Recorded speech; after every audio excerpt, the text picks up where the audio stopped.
Alright, guys, I was just out here working on the Nova wagon tonight, and I got to thinking, what's the future of hot rodding? Uh, are the younger kids getting into this? I mean, let's face it, the parts are getting more expensive. You know, you go on Marketplace or swap meets, and where you used to get good deals, there's not too many good deals out there anymore.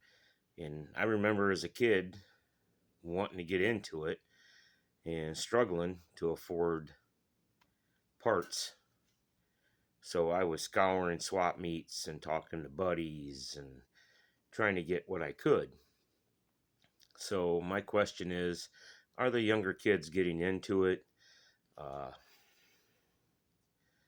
is the price of hot rodding too much for the kids to get into it?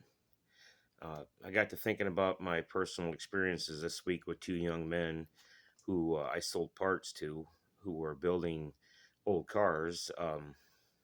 Gavin has a Nova wagon he's working on, straight six, and I talked to him a little bit, and he'd only driven it twice, but he had bought some parts for the front end of his wagon that I had extra of, and we were talking, and I gave him a few ideas, what he could do cheap to the six cylinder to make it run better and to do things, and he said he had never thought about those things, and it just gets me to thinking. And then I talked to Lucas, who I had sold parts to, who's working on an 81 Trans Am, and he's doing it like a rat rod.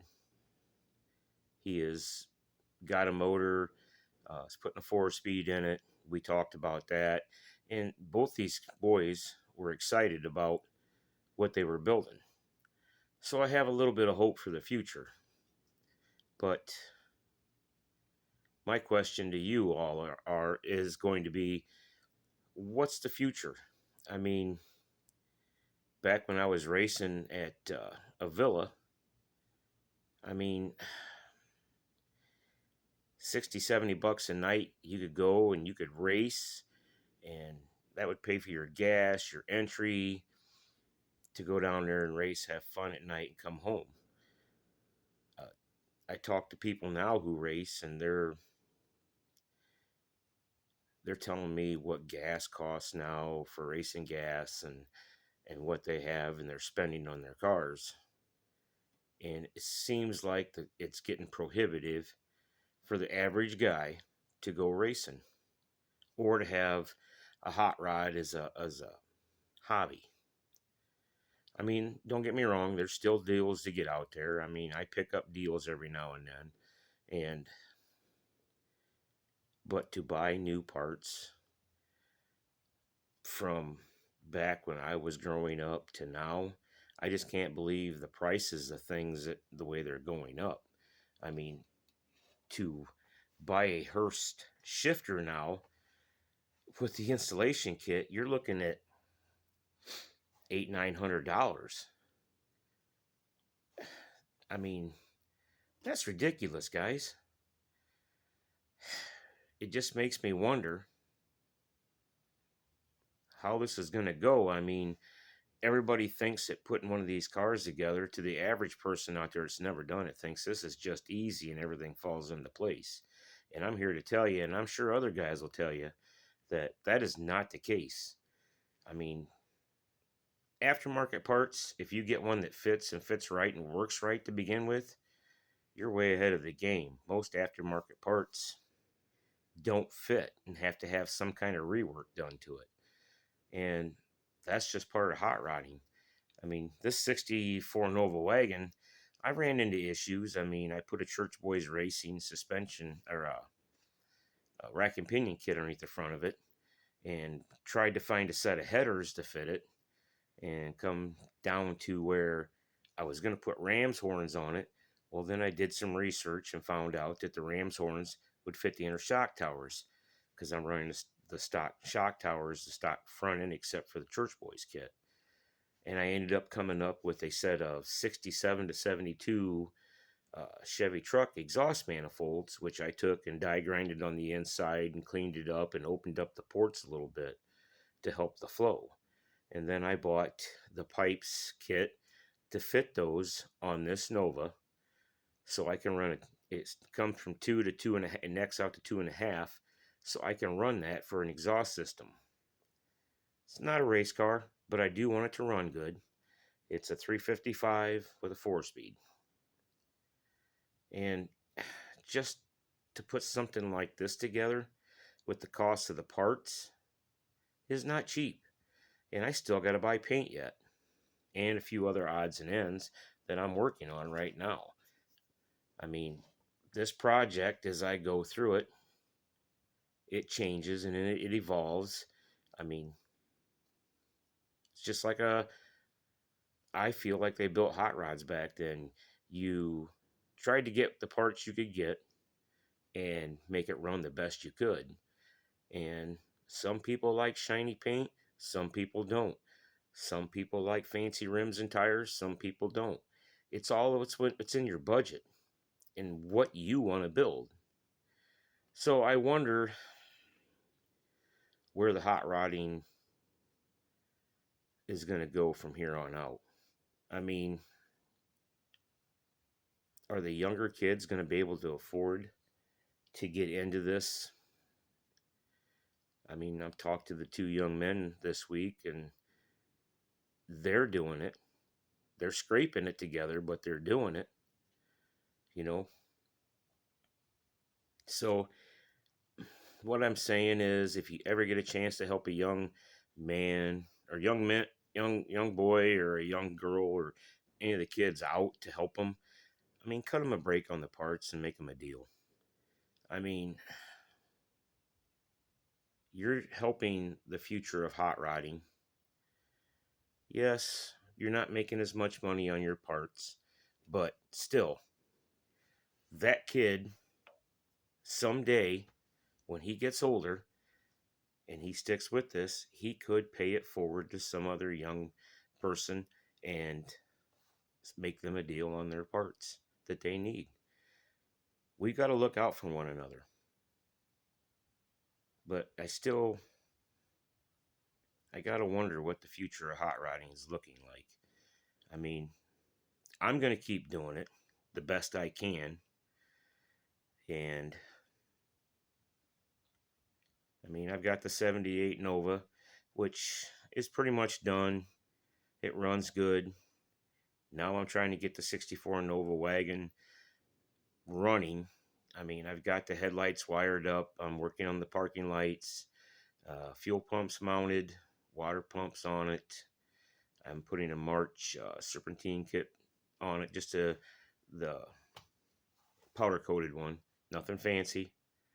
And I'm looking for deals. I mean, that's what makes the world go around. And I don't want this sport to die. It's taught me a lot over the years, like I said, how to stretch a buck, how to build things, how to work with my hands. And I've got a lot of good memories with a lot of good people of building cars. I mean, my ex-father-in-law, he taught me how to do body work. And my dad taught me how to paint. Uh, I learned a lot reading books, talking to friends, talking to other people. Back when I was growing up, we didn't have the YouTube videos and things like that, which these guys are way ahead of the game.